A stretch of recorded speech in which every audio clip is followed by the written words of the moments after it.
sont installés depuis le 5 septembre dans un camping de la Grande Motte dans l'Hérault, mais ils n'auront pas le temps de faire du tourisme. Des scientifiques du CNRS et de Météo France ont activé le centre de coordination du programme IMEX. Depuis ce quartier général, ils vont lancer une multitude de missions d'observation sur le pourtour méditerranéen. Tous les matins, nous faisons un briefing avec des prévisionnistes de la situation météorologique et hydrologique et océanique des prochains jours pour identifier des situations entre l'Espagne et l'Italie propices au déclenchement de ces orages très forts qui peuvent provoquer des inondations catastrophiques. Nous analysons les prévisions et des décisions sont prises d'activer, de mettre en alerte soit des services de mesure au sol, soit au contraire des avions. Et justement, sur le tarmac de l'aéroport de Montpellier, 2 avions sont prêts à décoller, un ATR et un Falcon truffés de capteurs et de radars. À l'intérieur, une dizaine de scientifiques s'installent. Ils vont collecter les données enregistrées au cœur des orages. Avec l'ATR, on va documenter tout ce qui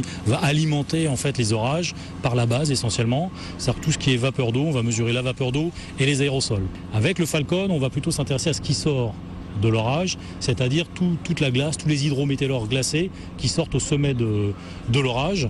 Et là, on va essayer de caractériser leur densité, leurs caractéristiques, afin en fait d'avoir une idée du réservoir potentiel de vapeur d'eau ou d'eau liquide qui pourrait être déversée sur un lieu donné. Et la destination du moment, c'est une zone orageuse au nord de l'Italie. Dans notre région, le ciel est encore dégagé, mais en cette saison, un orage peut très vite remonter de Méditerranée. D'autres systèmes de mesure au sol ont donc été installés sur l'aérodrome tout proche de Candiargues. Lorsqu'il s'agit de remonter de sud, donc les passages nuageux vont passer donc au-dessus de ce super site. Et donc ici, nous devons échantillonner le mieux possible la masse d'air qui va passer. En travaillant sur la concentration en gouttelettes d'eau, les mesures de vent et ainsi que le type d'aérosol que l'on peut retrouver.